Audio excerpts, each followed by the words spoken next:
Uh-huh. What's your favorite scary movie? I don't know. You have to have a favorite. What comes to mind? You are listening to Scream with Ryan C. Showers, the podcast for Scream fans just like you. Join Ryan every week as he takes a deep dive into the horror film series that defined the 90s and redefined the genre.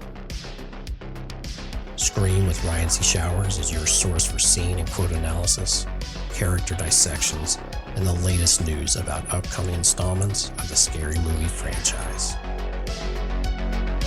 I hear you like horror movies, Kirby, but do you like them as much as him? Hello, everybody. Welcome to the Scream with Ryan C. Showers podcast, where the film critic meets the Scream fan twice a week, every Tuesday and Friday. I'm your host, Ryan C. Showers. Thank you for joining me for today's episode. Before I go any further, I need to thank the producers and administrators of Scream with Ryan C. Showers. First, I need to thank TJ Jones, who does all of the graphic design work from the podcast. Also, I need to thank Ashley Summers, Mark Vieira, Sarah Campbell, and Sam Levy for helping me keep the podcast and Patreon community afloat. Thank you to everybody who subscribes to the Patreon at any and every tier. I'm an independent entity, so any bit of support that comes into the Patreon goes back into the podcast.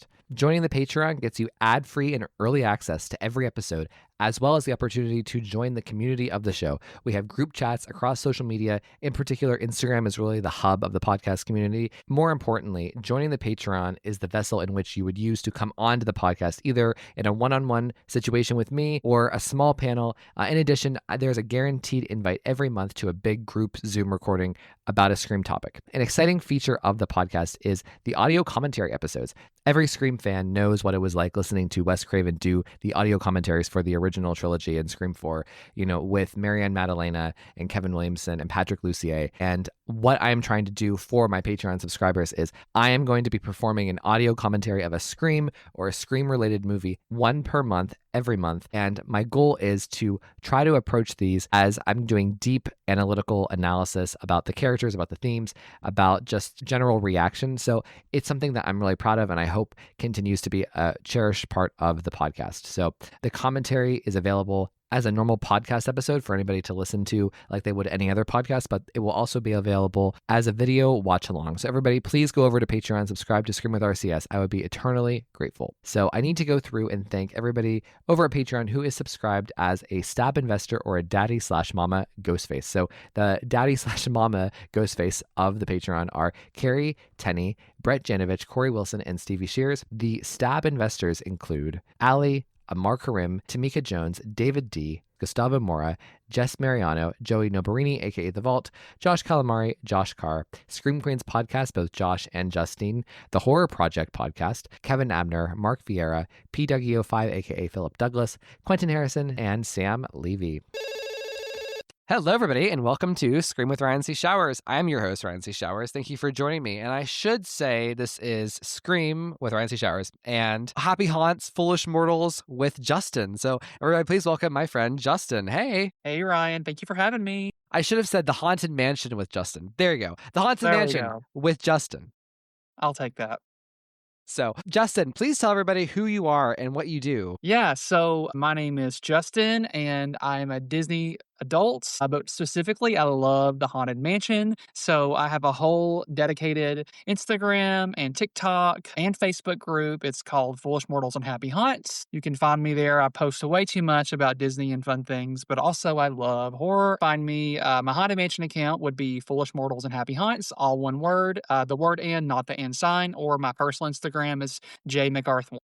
Cool. And Justin is like kind of the real deal. Like I feel like, I don't know, guys. Like, I mean, I've had this dude on my show for a long time, and I feel like he is like, what's the in Taylor Swift's new album? She says, "My dick's bigger." No, it's just like I feel like I'm kind of being outmastered here. Like you are like this Haunted Mansion shit. Like it is crazy. The Facebook group. Oh my god. Like so, I wasn't in the Facebook group, but I wanted to just because I wanted to just see what Justin's up to and like how he's doing.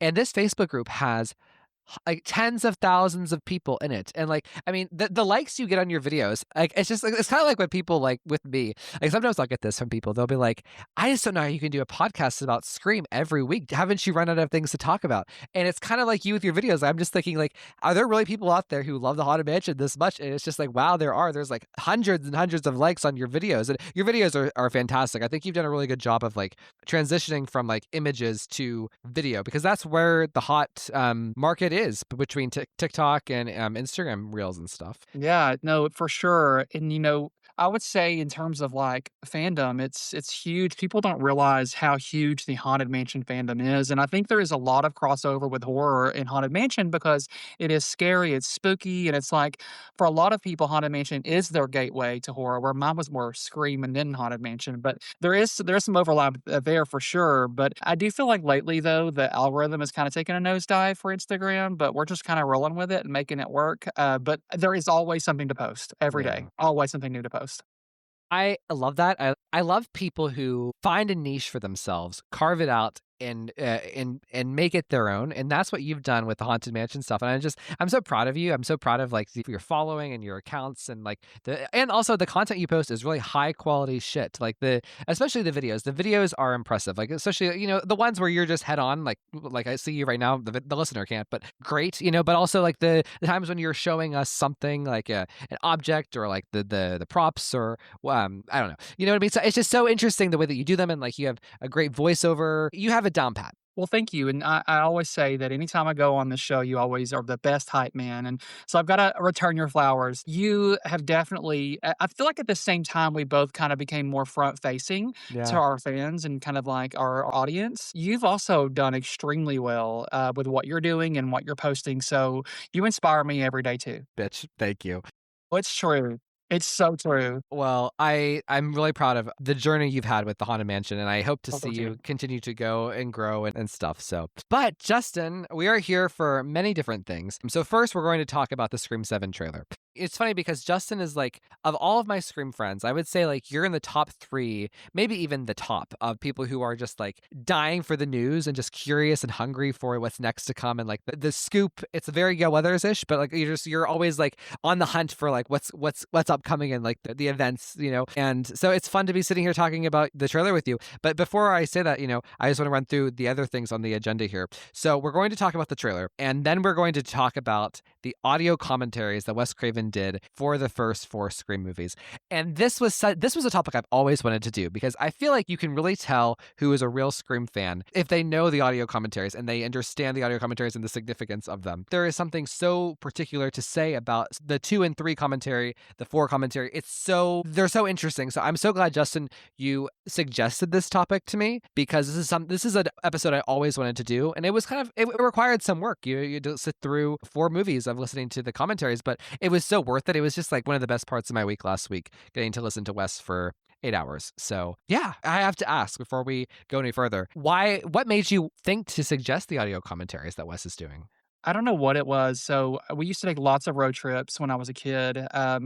For different reasons, but I had a portable DVD player and I would always bring the Scream movies. At one point, I watched it so many times, I was like, I'm just going to watch it with the commentary. I want to hear what this guy's got to say. And I was young. I mean, like a portable DVD player, hello. And I just remember listening to all of the wisdom and all of the tidbits about movie magic and all the behind the scenes things that he had and really gifted to us. And I thought, this is a treasure. And then when he passed, I thought, wow, I don't think fans realize what a gold mine we are setting on as fans. I think a lot of people overlook that, especially with the loss of a lot of physical media going away. We don't have that popping up in our faces. So this is one of those things that could become lost media someday, but right now it's still readily available to us. Well, and I just think that this is like an episode of the podcast that people are going to listen to for years and years to come. So there are like certain episodes that people, like if they're listening to the show for the first time, and they haven't listened from the beginning, or they haven't listened from season 2, whatever, they will go back and kind of cherry pick. And I think this is one of those that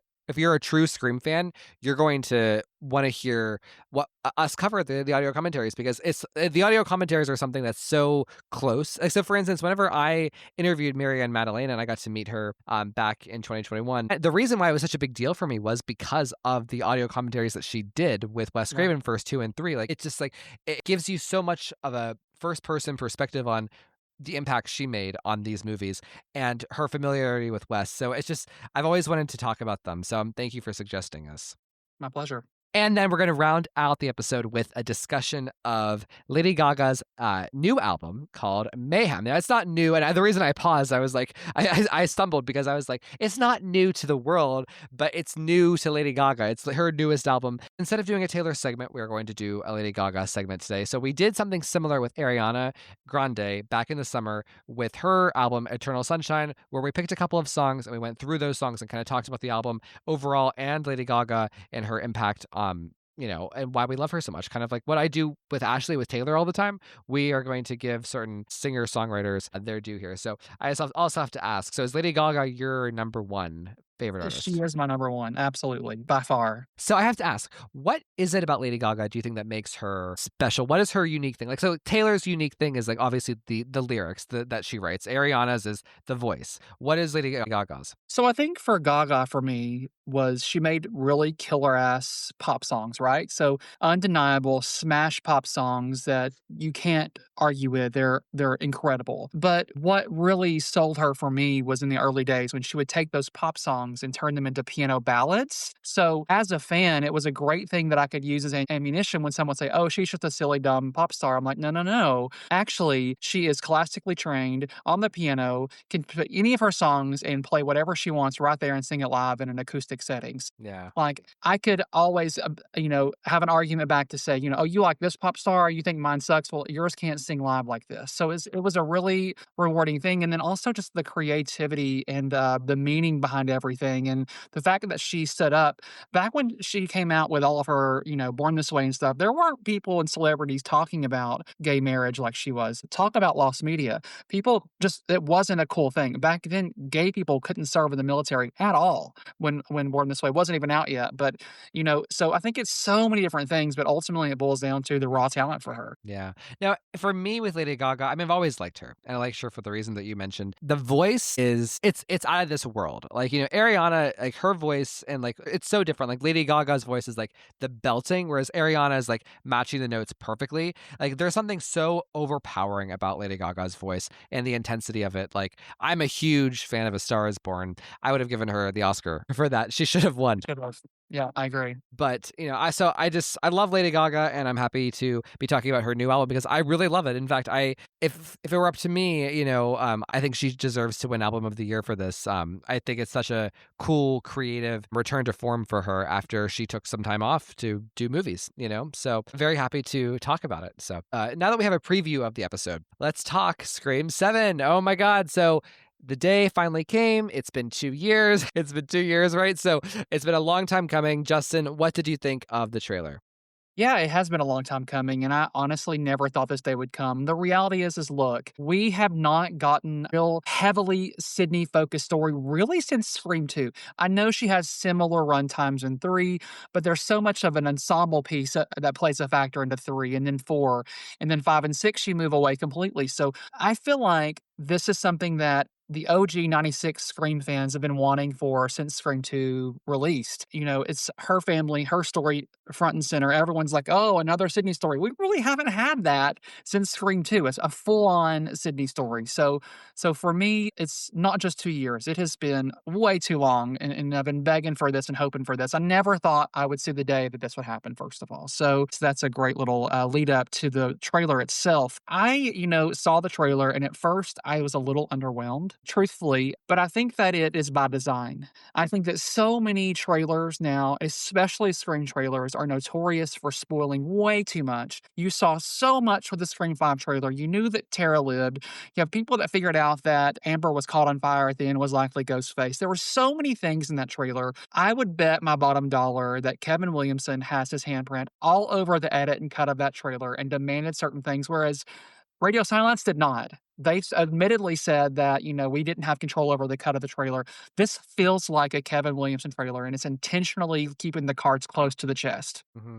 Well, so I have a couple of responses. One, I actually agree with you about the Sydney thing. So because she does, even though she has similar screen time between Scream 2 and Scream 3, Gail and Dewey, I consider co-leads with her. I think they're all equal, and and that's great for that movie. In Scream 4, it's Jill's remake, but she's still the centerpiece. So I agree with you when people say, "Oh, well, this is so boring, another Sydney story." I don't get you. I don't understand you. Especially because it's not like this is a forced Sydney story. In my opinion, what we saw of Sydney Prescott and her daughter in the trailer for Scream 7 is so urgent. It is like the most relevant thing about Sydney Prescott that we've seen since Scream 3, in my opinion. I love Scream 4, but like, this is not a dig to Scream 4 or to Scream 5, but this is part of being a human being. This is part of what most people experience being a parent. And like the idea of like, even though that she put things to peace, she had peace and put things to rest in Scream 3, the idea that like of having a daughter and having children and bringing children into this world, knowing that there is this threat that looms, and then that coming true, that's a necessary chapter in this story. I can't imagine Scream without this story. Yeah. And also to caveat to that, and then to kind of to really highlight the fact that we don't have unlimited time for stories like this. Like, this is the time to tell the story. Neb is only going to be this age for so long. How much longer could we have where she has a movie about her daughter being in high school, the same age she was, and it just, the time is now. It It's needs to be perfect told. timing. It's like the Yeah. stars aligned for Nev to have this story at this moment, and like they really are at the perfect age. Not only Nev, but Courtney. I feel like if this were 10 more years, both of them would be different. It would be different. The vibe would be different. So I just can't imagine like any Scream fan being unhappy that Sydney gets this moment to tell this story now. Yeah. And I want to go back to your first impression of the trailer, where you said you were underwhelmed. Can you tell me why you were underwhelmed? Like, what points made it underwhelming for you? So it felt a little bit like almost, I said this in the chat, it almost felt like if someone asked AI to make a Scream trailer, and that was kind of what it came up with in a way. But I do think it's intentional, and some of the set pieces I felt like were a little bit unrealistic in a way. Like, I know lighting. I've hung lighting before. You're not going to be able to swing from the chandelier like that. It's just not possible. So her swinging from the chandelier, and then she slips and falls herself. The chandelier doesn't even fall. Although that was a little bit unrealistic. And then like she magically found like a path in her wall space. There's just not a way to really get between your walls and how. Well, so I kind of just say I think that that set piece in the house with Sydney is, I think that there is like a safe room within like her bathroom, and like there's a passage to get through from the safe room to the outside. Like I think Sydney would have bought in the house or had the house built with that in mind. So that's how I interpret it. I could be wrong, but that's just my interpretation. Yeah, and then the more I watch that scene specifically, the more I like that scene. And your commentary there makes me like it way more. The fact that it could be planned. And I saw the safe room, which I think is a great parallel between Halloween 2018 Yeah. with what Laurie Strode had in her basement. I really like the idea of it leading to a safe room, which makes sense because the trailer cuts to them running into the safe room right after that shot. So Right. And in terms of the opening, I'll be honest with you, like I'm not crazy about the Mocker House stuff. I think it's fine. I love the fact that it's getting burned down. I kind of wish it would have gotten burned down in 5 just to have that climactic moment. So I'm happy we're getting it here. But, I don't know. I would argue, and I haven't done like the time, so I don't know, but like the opening with Jenna Ortega in the Scream 5 trailer, I feel like they lingered on that much longer than they lingered on the opening here. So there's a lot that we haven't seen yet. And like, yeah, the chandelier, who knows? So, I mean, I'm not like saying that this is going to be the greatest opening ever. I think it has the potential to be good and interesting. yeah. So we'll see. I don't know. But ultimately, other than that, I think the trailer looks fantastic. It does what it needs to do. The only real taste of meta we get from the trailer is the Stu Macher scene whenever they say it's an Airbnb, and the fact that the actual Stu Macher house in the real world is Airbnb. I love that sense and layer of meta-ness, and if that's as far as it goes, that's fine, but I liked having that. The stuff with Ghostface all looks great. Would have liked a little more Gale, of course, but we could always use more Gale in life. Am I wrong? So Exactly. overall, I've watched it a million times. I'm so thrilled that it's smashing records, and now I can say that I'm very, very, very, very happy with it. And just at first, I was honestly expecting a little more fan service, and I'm kind of glad we didn't get it ultimately. Yeah. But Well, I was actually talking about this with someone yesterday off pod. So this is breaking news. Is like, I actually think that it was so smart of them to not do fan service, because like, so this is how I understand the trailer. I see the trailer and like the approach with it. I like what you said about Kevin and what keeping the plots under wrap, and I think that is definitely part of the case. I think that like,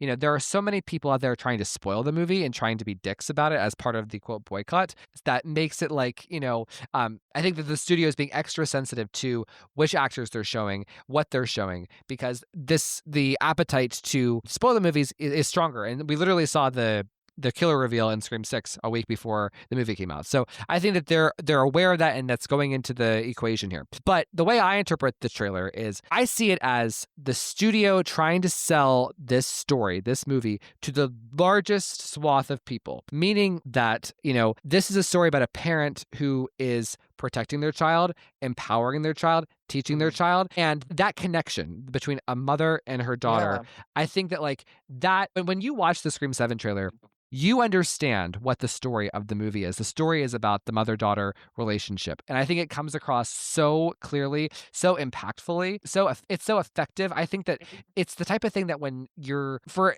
the general person out in the world who isn't up to date with all of the Scream shit, they're going to watch that trailer and be like, ooh, this is interesting. This is something different. And it's something so human that we all experience. We all have a mom, and a lot of us have kids. So I think that they're trying to market to the widest possible audience doing that, as opposed to filling, because like they could have done this too. Imagine a trailer, a 2-minute 30-second trailer of a Sydney versus Stu trailer. They could have done that, where it was just about Sydney versus Stu. Is he alive? Isn't he alive? Whatever the storyline is in Scream 7.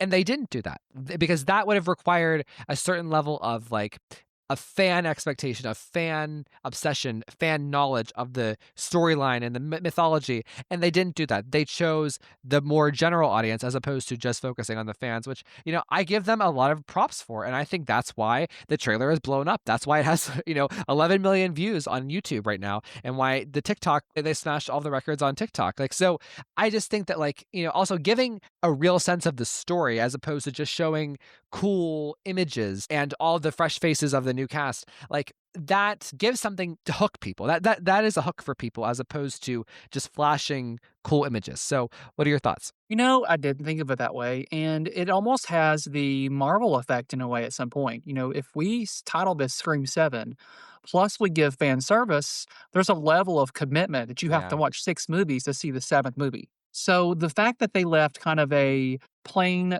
fresh palette, a blank canvas in a way of this is Sydney, this is her daughter, this is the story, it does bring in fresh audiences and it does keep it less committal. I guess when I say fan service, I would have loved like just a snippet of Sydney's lament in there somewhere or something. Not necessarily Red Right Hand, but something to give me like that kind of, oh wow, this is for the 96 fans. But I love how you said that. And I'm going to watch the trailer again with that perspective after our recording because I really love that. Also, the setting of the movie, I think I understand that the New York setting was a way to sell the movie. That was like the marketing tool of 6, right? So I think part of the equation here is there is something really seductive, something really relatable, something very watchable about a small town, and like a small town in the fall time. And I think that the trailer does a good job of achieving that. So we actually learned from the trailer that that Scream 7 takes place in the month of November, which I love. So I don't know. I just think that I think that there were a lot of good choices made to appeal to everybody, but also the magic of it is that the Scream obsessive, the 1996 people, like you said, there's an extra level of depth and satisfaction getting to see Sidney Prescott in those emotional moments with her daughter. Yeah. So it's almost like they had their cake and ate it too. Yeah. And too, there was so much that already I can tell is improved on some of my complaints from 5. Like even the burning Mocker house, the set looks so real and so there, and like it looks from the original movie as compared to the 5th one. You can tell it's obviously a soundstage. They nailed that. And then my favorite part of the trailer is, I'm assuming it's when the daughter, Tatum, is maybe closing up shop at the coffee shop and Sydney's watching her on the footage and telling her where to shoot. I think that scene is absolutely brilliant. That is pure Kevin all the way. I cannot wait to see how that plays out. Well, and it's such a strongly written moment. It's a strongly acted moment. The idea that Sydney would be teaching her daughter over the phone, right? And like Tatum has to she's getting the help from her mom, sure, but she's the one who has to show up and do it. And like she's growing in the moment. We're seeing new sides of Sydney we've never seen before. And that's like the most vulnerable we've seen Sydney since Scream 3. right? I mean, it's kind of wild. And I'm just, like you said, I can't, it's my favorite part of the trailer too. And I can't wait to see Nev act that. And my prediction about that moment is that Ghostface, we see Ghostface sit back up after Tatum shoots him, right? So I assume that Ghostface will get the upper hand on Tatum, and then Sydney's gonna have to confront, and that's when she comes in and she probably yells the thing about "Where is my daughter?" Right? So that we also saw in the trailers. It's gonna be red meat for great acting performances from Nev Campbell and Isabel May, I think. So Part of me wonders if she's gonna be maybe for a portion of the movie kind of kidnapped or captured. And maybe that's kind of like why she doesn't leave and, maybe, I don't know, Mark and the kids leave. I have no idea. I've not read any spoilers. I don't like them. But it makes me wonder if he holds her and like keeps her invested in the story. I don't know. We'll see. did you think that this? So you said that you don't like spoilers. So do you think that the trailer showed too much, not enough, ambiguous? What do you think? I think it showed maybe not enough in a way. Okay. I think it could have tiptoed a little bit into maybe killer patterns or motive, which I know those get a little tired, but I wanted to maybe a little bit of that, like what's happening here. But no, it didn't give enough away, in my opinion. I think you did a great job. So, because there have been people who have been outraged about the spoilers, whether that be the opening, which I don't get. Like, it's like I don't care if we kind of know what happens in the opening. So I think whatever on that. And like what are your thoughts on Chad and Mindy? Because you're a big Radio Silence era fan. So what are your thoughts on the brief moments we get with them? I am a big fan. I'm a little worried they're going to die or whatever. I think that would be kind of unfortunate. It would be the wrong movie to do that in. But I'm so thrilled that they're back because as messy as things have been in terms of production with this whole series, Yeah. start to finish. 4 works as a great bridge to 5 and 6, and I think that 6 and 5 will be a great bridge to 7 with Chad and Mindy. I love that there's some sort of continuation and continuity with having them there. I think that's incredibly important, so I'm thrilled they're there. I think that it's a really great thing too. And I think it's so interesting to carry them through using Gail because we know that they have scenes with Gail. We saw Chad and Gail getting out of the car, and we assume Mindy's in the front seat along with them. And I think that's cool. And I hope to grow to love them as much as I love Sydney and Gail. I mean, I probably never will just because there's so much history there. But I mean, Chad's going in the right direction. And like, honestly, I am really excited to see what Kevin does with Mindy. Yeah, I agree completely. I think it's going to be hard to get there with Chad in this movie simply because we built so much with Tara, and Tara's not there, so it's going to kind of maybe regress him just a tad. But I'm really curious to see what Kevin does with it. Anything else you want to say about the trailer? Nope, that was it. Okay, well, my guess is that the next trailer is going to be more plot heavy. I imagine, and I think that the reason why we didn't see more of Gail, in addition to just the approach of like the mother-daughter angle, that they wanted to keep that, the strong focus, is I think a lot of the plot is going to come from her. Because like it usually does, right? Like think of Scream 3, like she's the one who drove the Maureen backstory, a lot. So like in Scream 4, she's the one who kind of like is initiating the cameras and the Sabathon and stuff. So I think that like with more Gail comes more spoilers about the storylines. So okay, Justin, audio commentaries. So this was fun. So is there anything you want to say overall about the experience of listening to all 4 audio commentaries over the past couple of weeks like you did? The best thing I can say and the thing I'm most excited about is to tell fans to just listen to them, watch them. It's like seeing them through new eyes. It's like seeing them with an old friend. Do yourself a favor. It's like getting a wealth of Scream trivia knowledge that you didn't even know existed. I kind of learned through this is like I have such a deep understanding, deep appreciation, deep love for Wes Craven. And if you think about it, we don't really, we don't know him that much. It's not like he was an actor on screen. And we know his films and we know his sensibility and his style and his directing and his writing, but we don't know him per se other than interviews. And this is like kind of like the best form of an interview because he's talking for 2 hours straight. And like I feel like the things that I know about Scream and that are just natural to me, like second nature, came to me because of listening to these audio commentaries growing up. Do you get a similar sense? I do, and I think that a lot of like internet lore and legend that you hear about Scream, this all originates from these commentaries. Yeah. Totally. And I think things get passed on, over and over. It's like a rumor. You start with something that's a full sentence and it just becomes less and less true as more people say it. So I think it's important for people to go and listen to these again. It was a huge treat. So let's start with Scream 1. So Scream 1, it was done by Wes and Kevin Williamson. The only Scream audio commentary that Kevin has done so far. I'm sure he will be involved for the Scream 7 show. Oh my God. So I just realized, guess who, let's make a prediction. Who do we think is going to do the audio commentary for 7? I think it has to be Nev and Nev Just those two, nobody else. I don't want anybody else. Because, like, I think even more so than Guy Busick, and, like, we didn't even get to mention Kevin's writing credit. I would love to hear your thoughts there. But, like, I really feel like Nev and Kevin, even though the guy wrote the first draft, right, of the script, I feel like nobody is more responsible for Scream 7 coming to be what it is other than Nev Campbell, and the way that she kind of really led the franchise out of the darkness and into a very competent place. So what are your thoughts on the fact that Kevin also got the writing credit? So I love that you said Out of the Darkness. Yeah. I mean, I thought the Scream 4 nod immediately. Good job. So I saw something, one of the big insiders on Twitter or somebody said that in order to get a writing credit like that, you have to contribute 50% or more of a script. Yeah. So, well, excuse me, not to get writing credit, but to be listed first. Okay. You have to get 50% or more, and he's credited first. Billing is very important due to WGA guidelines. Billing is very, very important. Kevin is listed first of the writing. That means he wrote most of the script. Yeah.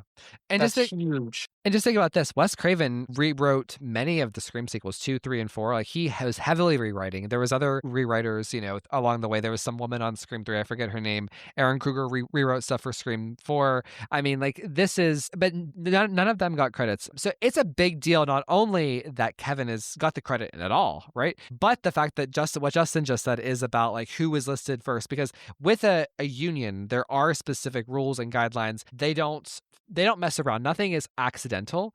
I think that's very telling. I think that they maybe had a structure and some bones, and he went in like he did in the original. The first movie, I believe he was on set rewriting as they went. Yeah.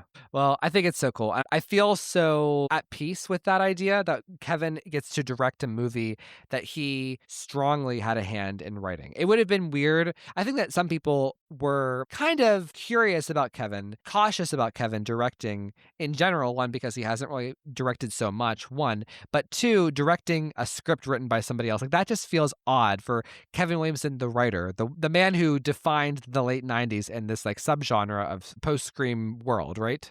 Yeah. It definitely gave some people pause. Certainly not me. Yeah. I remember I texted you, I was like, what if they get Kevin eventually? You're like, I don't think it'll ever happen. But I was like, yeah, it'll never happen, but we can dream. And then sure as shit, they gave us on a platter Kevin writing and directing with Nev. Well, it was so fun to listen to the Scream 1 commentary, knowing that Kevin would become the director. That we have the two directors sitting here. We have the two creative forces going over the original film. So I was so pleased that, because I kind of forgot that Kevin did the audio commentary with Wes. I just assumed it was Marianne for all of the original trilogy.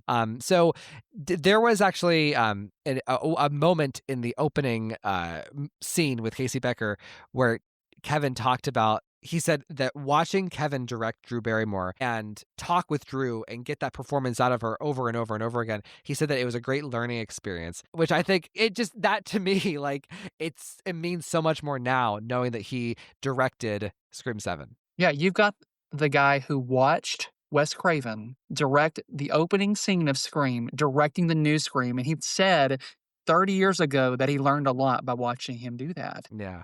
That tells me all we need to know. I Go agree. listen to the commentaries, guys.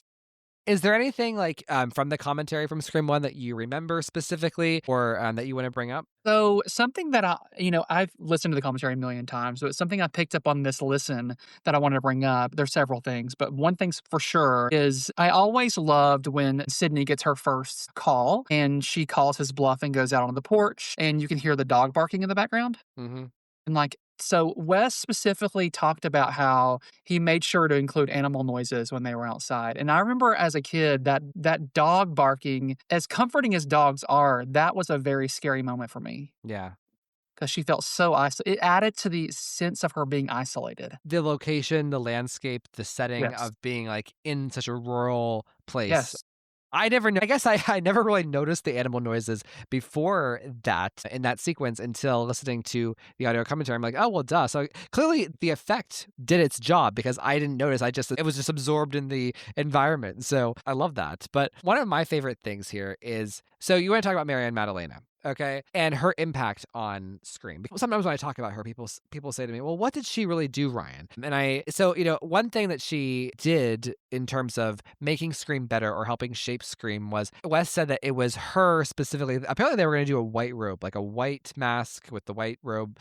and she advised that they should change the robe to black instead of white, that it would be scarier. And I can't imagine what Scream 1996 or any of the sequels would have been if it would have been a white robe instead of a black robe. It wouldn't have the same chilling effect. What are your thoughts on that? Huge change. And there's so many times throughout all the movies, well, specifically the second movie, where she talks about things that she had them tweak and things that she remembered. And I just remember thinking, a lot of stuff I feel like she kind of would misremember a little bit, but for the most part, she was spot on what she had a role in and what she played in. And I remember thinking, man, she's really, really impactful. We need women and gay men in this franchise for sure. Well, someone said to me yesterday that that the Scream 7 trailer, some of the characters got a glow up from the previous movies, and they said, "What is that? The gay touch?" And I'm like, "Well, actually, that makes a lot of sense." But so there's just so many interesting things that are said in these audio commentaries. Like, for instance, Wes talks about my favorite thing about Scream, and what I talk about with the podcast often, is the Maureen Prescott backstory. And Wes Craven describes Sydney and the trilogy as her readjustment of reality based on the information she learns about Maureen in each film. And that to me just kind of blew me away. Like that phrasing, readjustment of reality. Oh my God, this man, I pray at the altar. Yeah, and that's what makes the original trilogy so smart. Yeah. They had this incredible, almost accidental foundation of the Maureen Prescott murder that really was able to weave them all throughout movies 1, 2, and 3 and build upon that lore and what happened. Yeah. Well, you would be surprised, because listening to the audio commentary, I think I know these movies pretty well. And I feel like I know every nuance that there is to know about at least the first 4 Scream movies. And there are things that Wes said that I'm like, duh, okay? So, like, for instance, like, the moment where Dewey's eating the ice cream and Sheriff Burke is smoking a cigarette, I never realized that, like, Wes directed the scene so that they would be matching each other. So as Dewey would take a lick of the ice cream, Sheriff Burke would be taking a puff of the cigarette. That was mind-blowing to me. I'm like, Ryan, how have you never noticed this? It's a mirror image just of, like, the older, wiser man and the younger, more, impressionable guy. Yeah, I'd never had caught that either, but it's just his attention to detail is something that I think has been missing from the last couple. That right there, the animal noises, those little things that he makes sure to interject into these films. You know what's really embarrassing for me is I never realized until listening to Wes and Kevin talk about it. So, in the finale, we see Billy and Stu kind of, like locking Sydney in between the two of them, being overbearing with her physically and like encroaching on her in the kitchen. And I never realized that Wes was doing a mirror of what happens in the video store with Billy and Stu and Randy in the middle, and that he recreates that with Sydney at the end. That is mind-blowing to me. Like, it's like, Ryan, what movie have you been watching for the past 20 years? Brilliant. I just mean the layers to this thing and the level of detail this man had. I don't know if we'll ever see it again in our lifetimes. And so we know that Halloween is Kevin Williamson's favorite movie. And of course, I did a whole episode on Scream and Halloween and their similarities last year. And I never realized that, like, the best friend in Scream and the best friend in Halloween both get killed in the garage. What the fuck? Meaning You're right. Annie and, and Tatum. So I was just kind of like mind blown here. That is unbelievable. I didn't even catch that in the commentary. Yeah, they both do get killed in the garage. Yeah. So anyways, and one of my favorite things that Wes has always said about this movie, and I don't think he's just said it here, he said it in other places, but like he called it perverted inverse of making love, which is where Sydney puts her finger into Billy's wound. That's so disturbing and on point for everything that happens in Scream 1. Oh man, I thought the same thing, and it was like he said it was like basically a parallel to her losing her virginity in a way, and like almost getting him back. So I thought that was really interesting. I never thought of it that way, but now that he said it, it does feel that way, doesn't it? Totally. So, Yeah.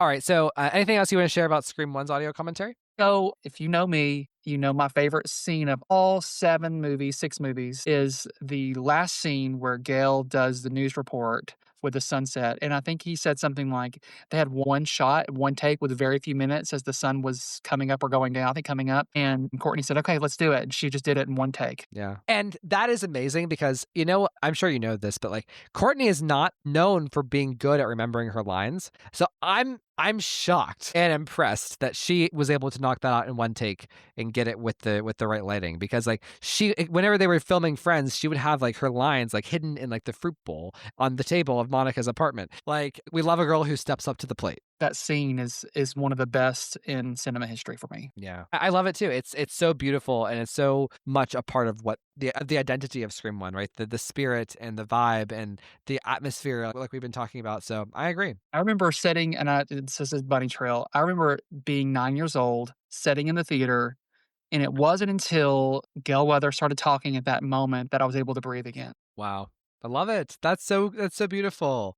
Okay, so let's move on now to Scream Two, and I think, and I know that you kind of rank Scream 2 and 3 lower in your ranking, but for me, there is a connection between 2 and 3. I mean, like, you know, with Scream 1, you can pretty much pair it with any other movie that comes after it in the franchise. Like, I think it pairs well with 4, pairs well, obviously, with 5, even 6 to an extent. Versus, like, Scream 2 and 3, I feel like they are so much alike each other because, like, there is this connected tissue of the mythology of, like, Sydney growing and Gail growing in this trilogy arc, this part 1, part 2, part 3, and the Maureen Prescott of it all, and just the thematic aspect of going from a small town to a college town to Hollywood. Like, there's something so intertwined about 2 and 3 that for me, as somebody who ranks them as my 2 favorite sequels in the franchise, like, there is something about being a 2 and 3 person that, like, 2 and 3 people get. And I think that, like, the commitment to the mythology of the original trilogy, it really comes through in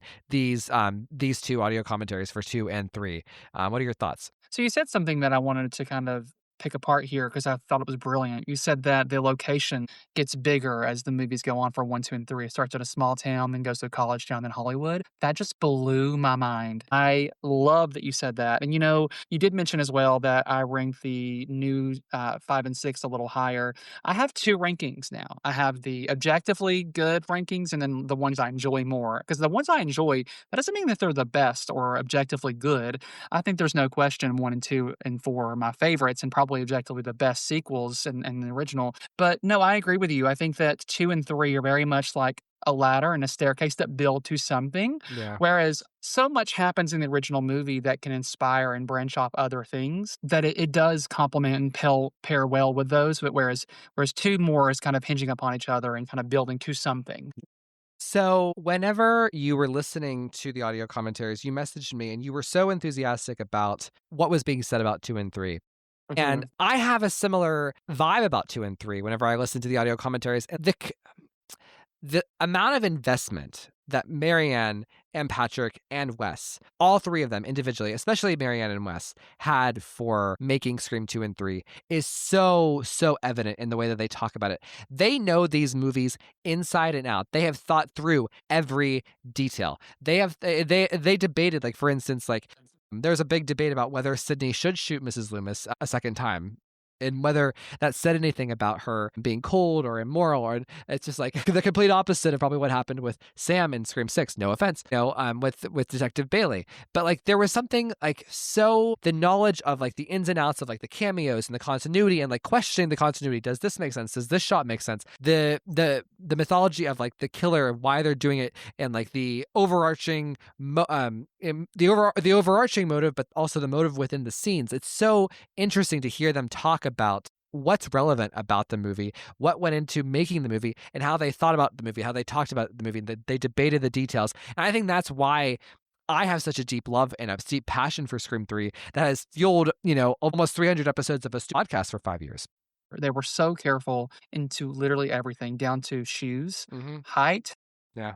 Like even the female characters, they would make sure have taller boots on so they would be the same height, making sure that if there is a killer, that it's possible for the other killer to be at that place committing that murder. So, and again, that's something that I felt like we were missing with 5 and 6, that level of someone just dissecting this thing, tearing it apart, and making sure it works from every angle. So I have it in my notes here that I wrote, these commentaries built Scream fans, and I so stand by that. Like, if you've listened to the commentaries and you understand like what Wes and Marianne are talking about, and you're kind of on their wavelength, it's like there's such an added level of dimension to these movies that they aren't just schlocky slashers. Like, there's something so magnificent about them. And you know what? Something I realized with 2 and 3 in particular was how much they were willing to improve on their own work, and how much they actually went back and reshot. Like, so for instance, I did not know. I guess I forgot, or I didn't know. I was like, ignorant to the fact that they tacked on the scene of Mickey and Sydney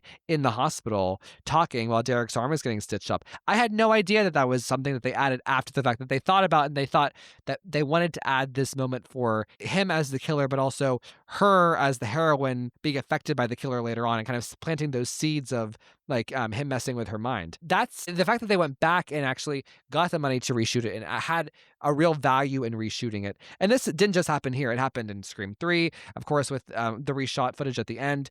And the opening. And the opening, and other little moments too. It's just, there are several moments where I was like, holy shit, how much of this did they reshoot? You know, I mean, they reshot the classroom scene with Sarah Michelle Gellar. So it's just interesting. Did that strike you? It did strike me. And also what struck me too, I think the commentary for Scream 2 is probably my favorite of the four. Okay, cool.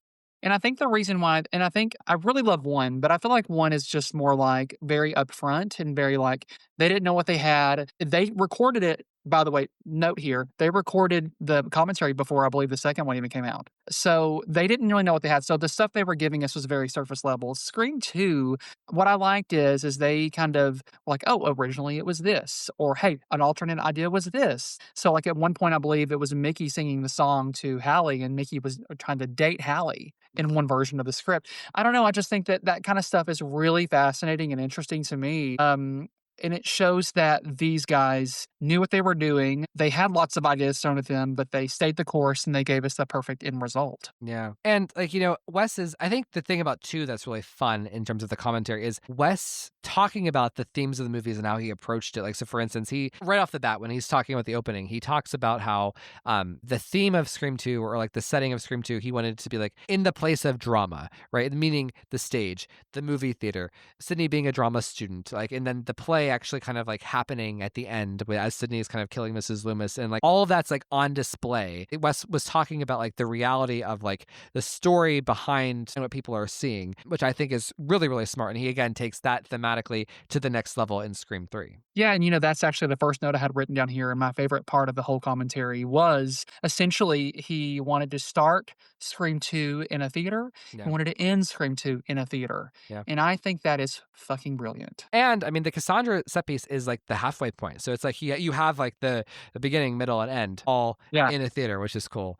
And it was supposed to like symbolize very much that it ends in a theater, starts in a theater, but also Sydney's life is on a stage right now. It's in a movie in Stab. So like the whole theme, it's way more meta than I ever even realized. I didn't catch the whole theater thing until this listen. Mm-hmm. So like her life is a stage. Her life is a movie. And it ends on a stage and then begins on a stage. So no, I love it. It's brilliant. And like, I mean, Wes wrote the Cassandra scene himself. So this was obviously something really important to him to communicate. And I think that's partly why a lot of like Scream 2 has a lot of fans. And I think like a lot of like artsy fartsy people like Scream 2 for the stage of it all. So I think it's really smart. I was shocked to learn that the opening was filmed in only 3 days. Like, were you shocked by that? Very. Yeah. That's a lot of people to coordinate. Because Casey Becker was 5 days. So for 3 days to be filming, in different locations too, you have like the exterior, you have the concession stand, you have the theater itself with all those extras, you have the bathroom, and all that happened in 3 days. Like, holy shit. Not only that, but he said that when he read the script, when Omar Epps didn't have an actual death scene. So when Wes was there, they had to make it up on the fly. And he thought, oh, I think this would be cool. Have him stabbed through the ear. So 3 days. Wow. Yeah. Wes will make it scary, as Kevin wrote.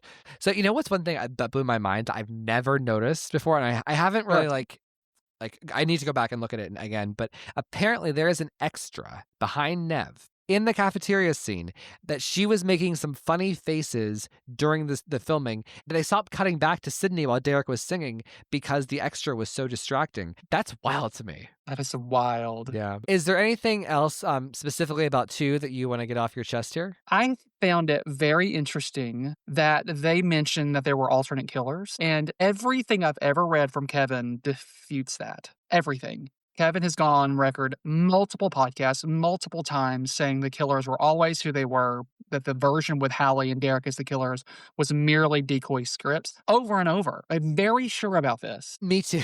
I agree with you because it's like this competing history is like who's telling the truth. Is what Wes and Marianne say in the commentary, was that part of a shtick that they were marketing the movie with or talking about in terms of the mythology of the movie, or is Kevin misremembering? Who knows? A couple of times where Marianne would mention something and she would have it slightly wrong. Yeah. in the commentary, and Wes would be like, no, it was actually this. She's like, oh yeah, we did do it that day. So I tend to believe that Kevin's story is true and the structure of the story calls for the killers we got. Let's move on now to Scream 3. So you mentioned that Scream 2 is your favorite audio commentary. Does it surprise you that my favorite is Scream 3?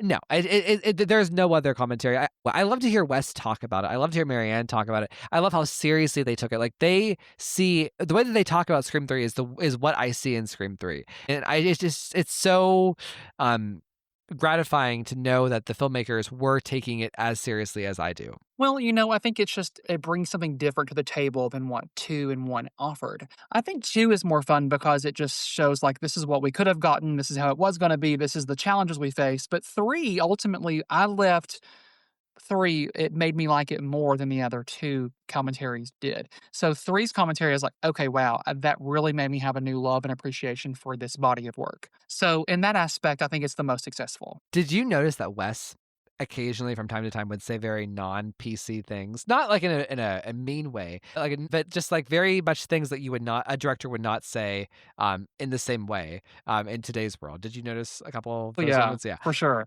I thought it was funny. But so the one thing that I guess like whenever I watch Scream 3, I guess I take it for granted is just the different locations that they use. And I don't live in LA. I've only been to LA maybe twice in my life. And I guess I never realized just how much ground they covered in LA. They talked about shooting in West Hollywood, in Topeka Canyon, UCLA, the home of the Grease director. Like that is the time constraints on those. Like it's just so interesting that they use so many locations. And again, I think what shows Wes Craven's directorial prowess is how well those locations are utilized within the movie and how we actually get to live in those locations. It's not just like the establishing shots of like New York City and then the rest of the movie is in Montreal, right? So I don't know. I just think that like they did a really interesting job talking about how they got the locations and why they were so effective for the story in the movie. Yeah, I was blown away by that too, and it specifically blew me away that they pretty much shot an entire opening kill with Cotton, and then they basically rebuilt the entire apartment and then redid it, Yep. and that blew my mind. Yeah. Initially, there was only one death in the opening scene, and they added in Christine at the last minute. That I thought was really freaking cool. I was like, to be able to pull that off so seamlessly. And the fact, too, also that there are several shots in the opening scene from the original take. Yeah. And you can't tell. You can't tell. And that was kind of like the fun thing about Scream 3. So you've seen the assembly cut, right? Have not. My God. I've seen the assembly cut a couple of times. And it's like a 2-hour and 20-minute version of Scream 3. So it's like a half hour longer. So there's a lot in the assembly cut that is not in the final movie. So it was so fun to listen to them talk about the footage that was cut that a lot of Scream fans have now seen. That was probably the most gratifying part, is like actually put into context what was before just imagination. We get to see the assembly cut and then hear them think through and talk about why they didn't use certain things. That was kind of like one of the most fun things for me. And I haven't seen the assembly cut, but I have seen the scenes. Like I know one that you're talking about is where Ghostface is at the computer and it pans out as like a control panel, and they thought it was too cheesy, and then they were right. Yeah, they were. I love seeing that scene. I'm so glad we have access to it now, but in the context of the movie, I don't think it worked. Well, so I completely agree with him. No, and like the thing about like everything that they talk about with the assembly cut, with the deleted scenes, with the reshot footage, it makes me feel confident that they were making a movie and being conscious of the movie they were making. They weren't just doing things willy-nilly. They weren't just doing things because they had to. They were trying to make the movie better. They were being constructive about their choices within the movie and trying to give us the best possible movie that they could, given the money, given the circumstances. And like one thing for, here's an example, is they talk about the Laura scene, the Laura phone call scene where Sydney's at home, Ghostface calls her, In the assembly cut, it's a much longer scene, and it's really primarily Ghostface going back and forth with her. It's a great scene. Nev acts the shit out of it. But I also love the scene in the final film, and they talk about how they filmed it both ways and decided which one was better. I do think that the scene that we got is more true to who Sydney is. I think Sydney would have hung up that phone very quickly, given like where she was mentally, as opposed to the way it drags on in the assembly cut. But the fact that they shot it both ways, they had the same scene written two different ways, and they shot it both of those ways. That to me shows passion. I mean, a lot of people would say that maybe they should have settled on a version first, but I love that they've filmed it both ways. I don't know, it just makes me feel like they really cared about the movie. And that was something that I took away as well. And it wasn't just that scene. It was seen over and over again where they went ahead and shot it two different ways so they could choose the version they wanted later. I have no issue with that. A lot of people have issues with Scream that I think is just silly. Like I've never had a problem with the voice changer. I've always thought that was really freaking cool. And look at where we are now. I mean, look at where we're at. So that is not a problem. I like the fact that they had multiple takes. We have Scream 7 starring Matthew Lillard via AI. Magically. So We're assuming. right, exactly. Hypothetically. Or maybe it's Roman's voice changer, who knows. So, and it's something interesting that I really like about the movie too. And this is, I don't want to beat a dead horse, but like they were really tough on their own continuity, like in terms of like pointing out, thinking about like where there was an error, how they fixed the continuity error, Absolutely. or the plot hole. Like, and I guess that's why if I have ever come off like a dick about Scream 6, which I know I have, so I apologize to Justin and I apologize to all my Scream 6 fans. It's because I was raised on this. I was raised on Wes Craven and Marianne Madalena and Patrick Lussier, looking at the editing continuity and thinking this shot doesn't match up. This plot hole, it doesn't work. Or saying, oh, this was a plot hole and here's how we fixed it. Here's the dialogue we added in via ADR. Here's the reshot footage of this. So that's why. It's because like it's just I find it so inspiring that they worked the movie that hard. And one of the best examples of that is actually something that ended up being deleted. And I didn't know about this. And one of the things that I kind of have given Scream 3 shit for was Roman faking his death. And I thought, oh, that is such a cop out. That's it's cheap and cheap for the audience. You don't trust your audience to know better. But they actually extensively researched if it was possible to slow your pulse enough to not be readable. And it was in the movie where they explained this and ended up on the cutting room floor. So to me, the fact that it is possible, hey, never knew that. And B, they actually took the time and care to research it and include it in there. That speaks volumes to what they were doing for this movie and the care they took versus what Radio Silence had to offer us. Yeah, I mean, so I love that detail. Like, so apparently, if you press on your armpit in like a certain way, it stops your pulse for a little bit, and I guess that's what that's the justification Wes used for the scene, and like I think that works. I also think it just works that Gail was overwhelmed and shaky in the moment. So it's I love what you say though, because like there was, I'm trying to remember if like Roman says that in the assembly cut or not. But regardless, they shot it and it was possible. And I think that they made the right choice for the flow of the movie to leave it out. So we like that. So what do you think about this idea of like that the finale of Scream 3 was potentially could have been on the set of Stab 3? Do you think it was the right choice to have it somewhere else at Milton's mansion and just have the Stab 3 set as like this big middle set piece? What are your thoughts? So,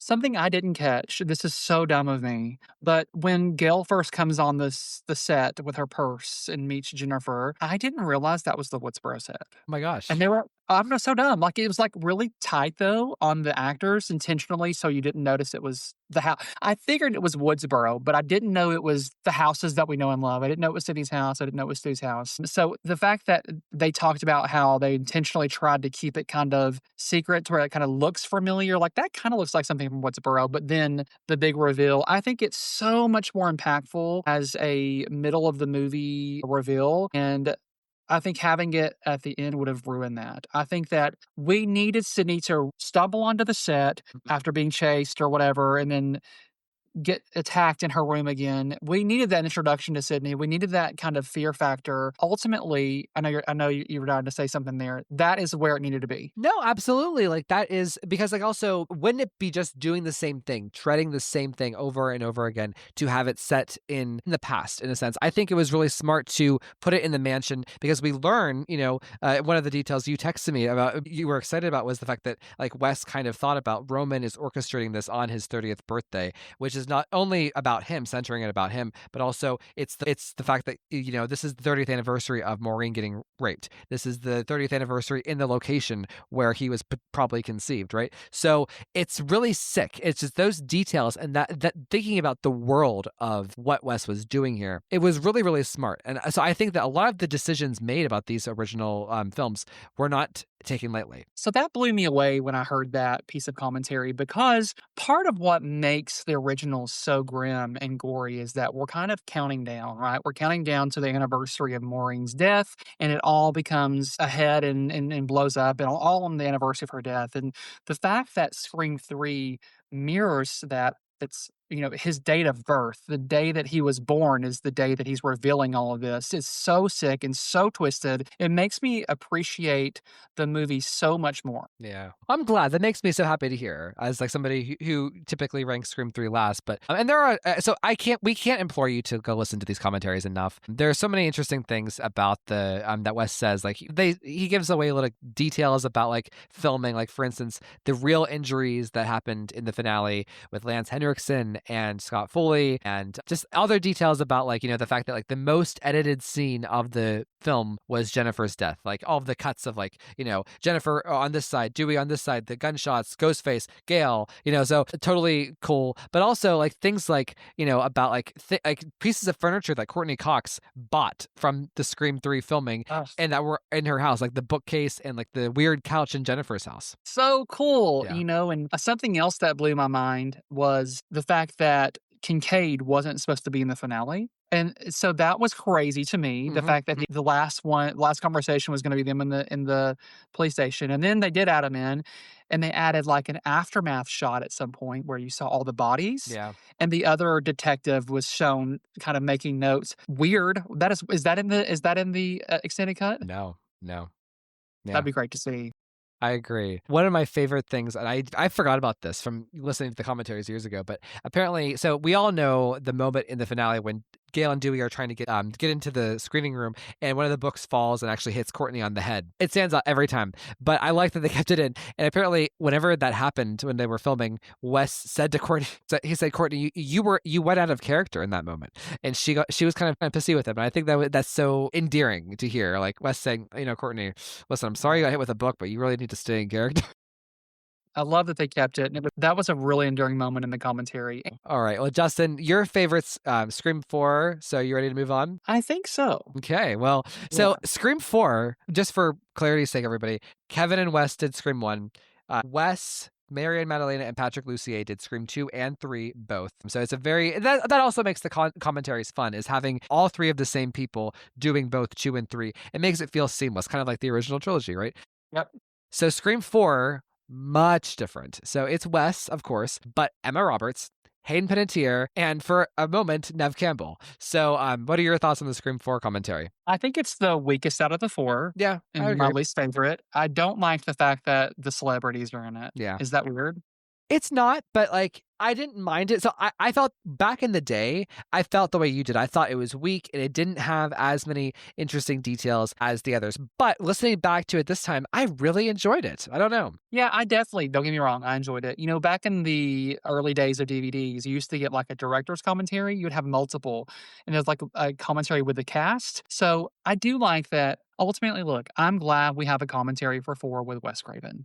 And the fact that we have it with my favorite, and Jill, and even a little bit of Sydney, even though Nev has no idea what's going on, they've got to explain everything to her and stop what they're doing. And she's like, "What are we watching right now?" And he's like, "Nev, right now on the screen is this scene." Like, it was so pointless, but ultimately, I'm so glad it exists now that Wes is gone. Yeah, and like for me, so it's the Scream 4 commentary is kind of a hot mess. So just to kind of allude to what Justin, or to eliminate what Justin just said, is the Wes and Emma are there the entire time. They're from start to finish. Great. Hayden is in it up until like maybe the 75-minute mark, and then she's out. Like right before her death scene, she's like, "I gotta go." Right before not only her death scene, but her fucking phone call, the famous phone call that everyone fucking loves of her listing off the 70 remakes. Like, she misses that. I'm like, Hayden, you're killing me. But, and also Nev Campbell, she's in it basically. She comes on, she's in London, they're in LA, and she comes on via Zoom, via teleconference, and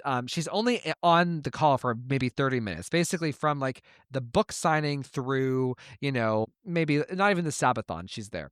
So it's nice to hear her. And whenever she does talk, I will say, I don't think she was phoning it in. Whenever like Wes would pass it to her, she wasn't just giving 1 or 2 word answers. She did actually speak a couple of like paragraphs, which I appreciated. And I felt like, okay, she's media trained. She's a professional. This is the same Nev that's, that does what she does. This is the same Nev that made Scream 7 happen. So I appreciated that. But what did you think of Hayden and Emma going up with Wes Craven? I thought it was great. I loved, of course, I love Hayden. I love Kirby. She's my favorite trio character. She always will be. So I was glad to be able to get her take. I loved her take on how when she signed on, it said that her character was going to have like the hot sports car in town, and she showed up on set and it gave her a rev. Yes. So funny. Hilarious. But I think that what I found the most interesting is that Kirby had it in her contract that she couldn't die.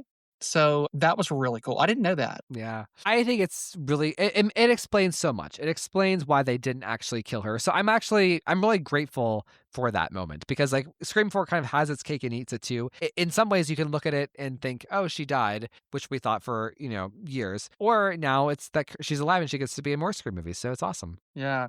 Yeah, I agree. And something else in the commentary, and you may be about to talk about this, but something that's missing, and I hate to, guys, I'm a big fan of 5 and 6. I really enjoy them. They're so much fun, but they didn't take the care that the original team had, even with 4. And Wes talked about how they made sure to recreate multiple scenes and sets in Woodsboro to mirror and look identical to what it looked like in the original movie. So the police station, if you look, the facade looks just like the one from the original movie. They certainly didn't do that for Scream 5. Yeah. You didn't get a facade. You got the interior that looks nothing like the one from the original movie. So it's that kind of stuff that Wes always did for continuity. Scream 4 still feels like Woodsboro. To me, the area where the bookstore, if you remember in Scream 1 where they're doing the curfew scene where they're showing all the shops, turning the signs off and closing up, that bookstore could have easily fit in that town square. Yeah. All the little ghost face on the light poles looks just like the town square where the water fountain was. So there's so many things that they found and scouted out that looked and felt like Woodsboro. And I appreciated him saying that so much because that's lost now. It is lost, but and that's what I see kind of returning in Pine Grove. I think it's really cool that they're getting to characterize this fictional town in Scream 7 be like Woodsboro in that way, because I think that Scream 4 in retrospect it does feel like Woodsboro. The only thing that's missing from it is like those large like vistas, like whenever we see Sydney's house and we just see like it's like a winery right around her. But other than that, but you still get that with Kirby's house, and you still get the vibes, right? You get the barn sequence, right? That's very Woodsboro. But so no, I agree with you. So no, actually, what I was going to say, and this is like the biggest takeaway I have from the Scream 4 commentary, I loved hearing. I know that like it's not as fun, it's not as intellectual hearing from Emma and Hayden as it is Marianne and Patrick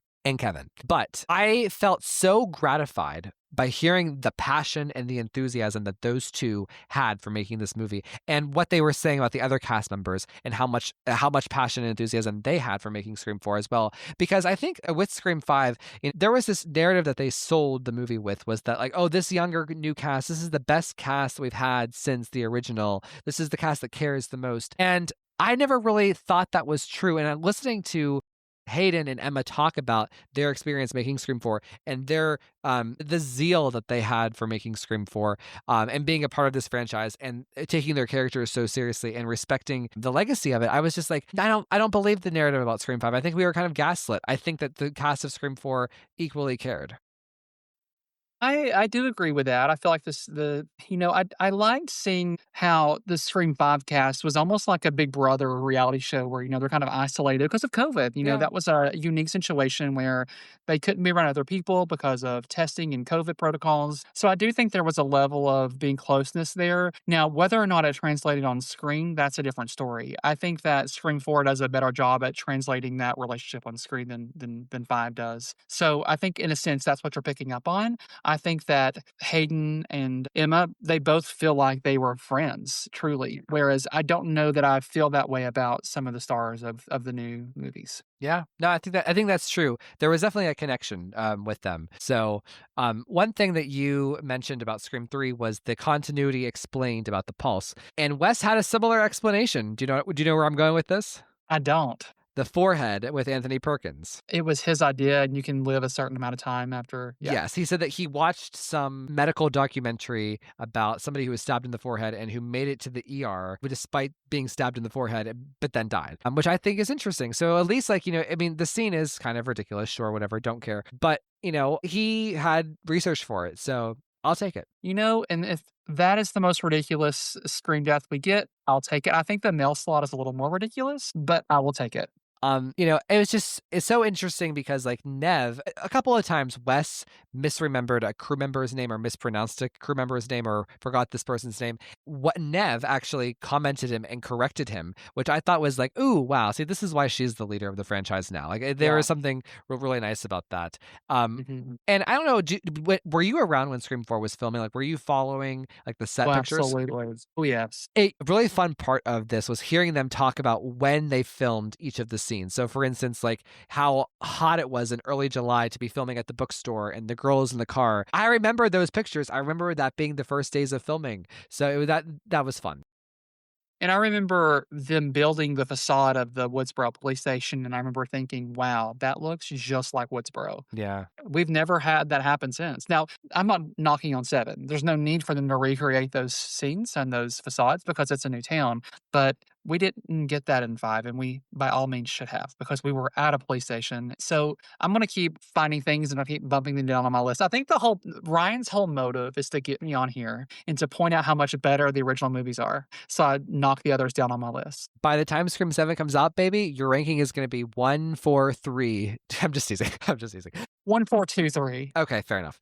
And then maybe 5, 6. I don't know. We'll take it. So, and one last thing about Scream 4, and then you can take the last shot before we take a look at Lady Gaga here, is Emma and Wes being the only two on the commentary for the last 20 minutes. Even though I wish Hayden would have been there, even though I wish Nev would have been there, I wish it would have been more professional in that sense. It felt so right because Scream 4 is about Jill. It's about her remake, and she is the pivotal thing, right? She is objectively kind of like the best killer in the franchise in terms of her motive, in terms of her skill, in terms of her plan. She's so unique and she has such a following. It just felt like because she takes over the movie in a way that no other Ghostface ever has or probably ever will, it just felt so right that Emma and Wes got that like one-on-one, discourse about Jill and the monologue and the self-mutilation and the whole 9 yards. I never thought about how she's the only Ghostface that takes over the movie. She is. So there for a little bit, she's the only one and she's driving the narrative. That is brilliant and so unique to that movie in this installment. I think that's why I love it so much. But I also think another reason why she's the best killer is because she's genuinely the most shocking. And I think the best Scream movies are the ones that surprise you the most. Okay.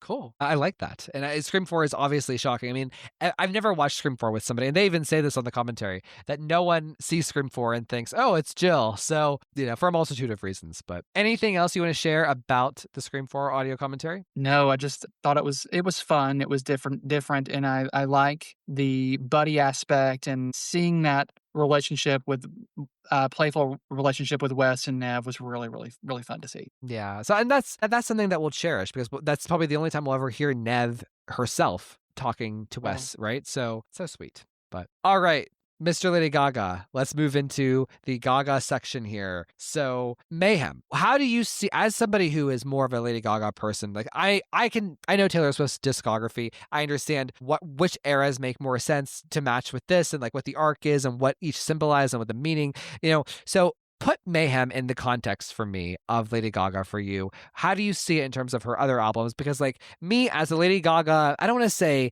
like, I don't want to say that I'm ignorant of Lady Gaga because I know all of her music. I love her. I love The Stars, but I love her acting. I love her music. I love her voice. Yeah. I can listen all the time, but I don't know the lore and the fandom like you would. So I see Mayhem and I think it's probably my favorite album of her overall cohesively. Oh, I love that. It is very cohesive. The thing about Mayhem, she usually does this thing where she goes on interviews like Zane Lowe and she explains the concept to death. And by the time you get it, you know what it's about.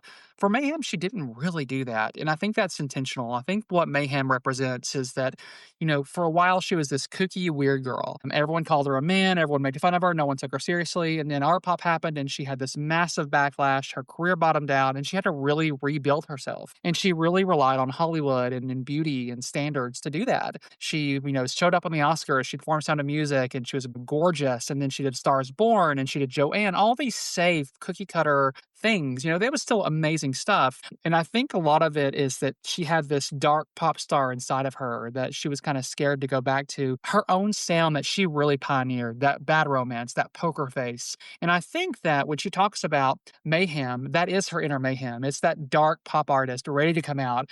She always talks about the lady in red with a poem said, I think the lady in red is the dark pop star inside of her ready to come out, and the lady in white is the Hollywood glam version of herself. And I think Abracadabra and in a lot of ways Disease represents what she was afraid to go back to, what she had inside of her all along. Mind blown here. Oh my God, I never thought about that. I was thinking about it more literally, but that's probably correct, especially because she did move away from music as her dominant thing, like making an album versus making movies and doing a bunch of other things, like doing the Top Gun song. Like, she had her hands in different pockets, right? Jazz, Tony Bennett. So I've always, a lot of people have talked about Mayhem as like her return to music after being off for a little bit. And I think that like the fact that like I don't know that myself, but I feel it in her music. It feels especially fresh. It feels new. It feels like this was a reason to come back. You could tell like there was that she charged up before she came back out into the sun. Yeah, she definitely had something to say, and I think what it is she realized that she had been suppressing this like dark pop, like Alejandro, Bad Romance, this spooky girl that she's been suppressing that inside of her for so long, and she realizes that what, and I think what this boils down to is Elton John, who was one of her best friends, when she put out Art Pop, he told her that she already released that record and to not do that again. My. And I think she pushed a lot of that kind of cheesy, fun, dark pop stuff and just kind of thought she couldn't, bring that back out. So I think this whole album is her, she says she's got a poem in her throat and it's the lady in red with the poem said. I think all of that is about her realizing that maybe that wasn't the best advice and that she should go back and pioneer what she pioneered to begin with. Oh my gosh, I just have like I have chills. Like that is so amazing, and like isn't that a great lesson to learn? Is like just because somebody is older than you and more accomplished than you at a certain time, and they give you advice or their opinion, that doesn't mean you have to take their opinion to heart. Like you are Right. you are the person that you need to satisfy, and you can control things, and other Yeah. people aren't always right. Like, what does that even mean? You've already made that album. What does that even mean? Yeah, It was wrong advice. totally wrong and kind of mean. But I have to say too, I listened to this this came out in March, right? I don't remember. So I think it came out in March because I was in Key West and I was going in March, and I just remember being like track after track after track, even though there is a similarity between the different songs, each is individual and kind of unique and Yeah. stands out and is distinctive. But I love almost every single song, even like Blades of Grass, which I didn't love until literally today. I was listening to it and I finally got it. I was like, ooh, I understand what she's talking about now. Yeah. I genuinely enjoy listening to every single one of these songs. So what are your thoughts? Yeah, I agree too. And have you listened to the extended versions now with the 3 extra songs? Yeah. I think that added a whole new layer to the album. I think the first half is maybe a little stronger than the second half, but I think that it is very cohesive. Every track flows together. It's a strange, like modern pop mix with a little bit of funk in there. She does a really cool hybrid blend. Like Abracadabra is a really freaking cool song. So tell me about Abracadabra, because that was one of the songs you picked. So Abracadabra is my favorite song of the year, and there's been a lot of good music this year. So Abracadabra represents so much for me because it's in the vein of Judas, it's in the vein of Bad Romance, but it's so fresh and so new, and it's got a little bit of funk in there, and it's her casting a spell, and it's just such a perfect Halloween song. And I think that what was refreshing to me was seeing the public's reaction and everyone kind of getting on the same page as me, like, okay, we're all here enjoying this moment together. I haven't had that in a long time with her. and it just feels like she chose the perfect, I know this sounds really basic, but she chose the perfect word and delivery of the word to Yeah. describe her brand. Like this feels like classic Lady Gaga, yet new age Lady Gaga. And I think that's why it was so successful as the single, as like the song of the summer, in my opinion, the song of the year, in my opinion, as a dance song, as a song to think about and like probe. Also, it's a very cool song. Yeah, and drag queens will be doing this song forever. Especially Halloween. I've seen so many wonderful, like, hocus pocus drag numbers with Abracadabra. It's just she's put something out out that will be in pop culture forever. And like I always kind of like took the meaning as like, I like your explanation better than mine, but like the way I would read the song would be like she's trying to save someone by putting a spell on them, or Yeah, and maybe who she's saving is herself, or so self. that person inside of her that you're talking about. So love it. Oh my Yeah. god.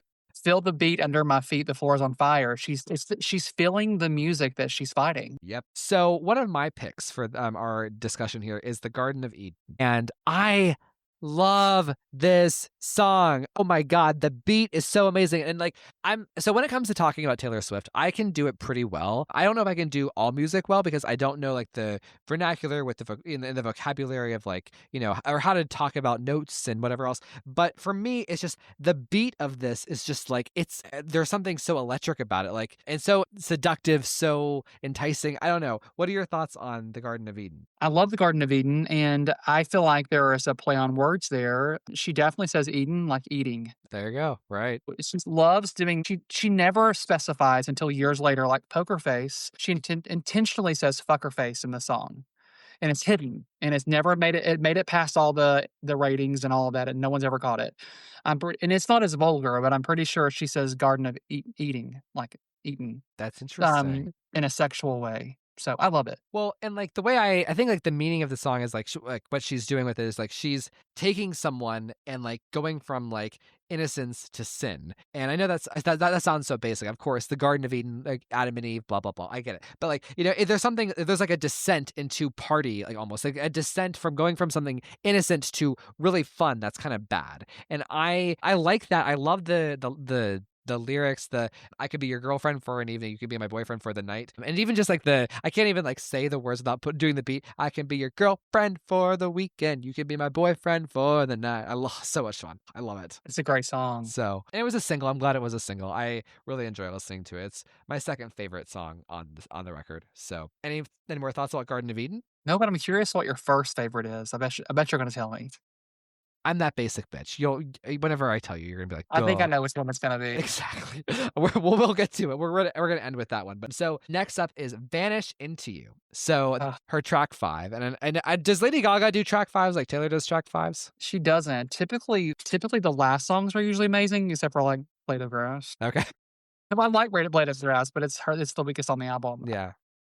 I freaking love Vanish Into You. I think it is gorgeous. I think it is a slamming song. I think it is one of the best things she's ever written. So how do you interpret what the phrase "vanish into you" means, or like what she's saying with the phrase? So some people think it's about Tony Bennett. I never have thought about that. I think it's more about love. I think it's about, whenever you love someone, you kind of start vanishing into them, like becoming one. That's kind of always been my interpretation of it. What about you? No, totally the same thing. Like, I saw your face in mine, and just like that idea of like whenever you do spend so much time with somebody and you connect with somebody and you build a life with somebody, or even if it's just a passionate thing, you're becoming one. I mean, literally when we have sex, it's like one body part's going into another body part. We're becoming one Yeah. thing. So I think that's really beautiful. But there's something sad about it too. There's something like momentary or passing about it. Do you get that, or am I just making that up? Well, no, I actually think it is a sad song. I think it's more about love and like the end of love Yeah. because,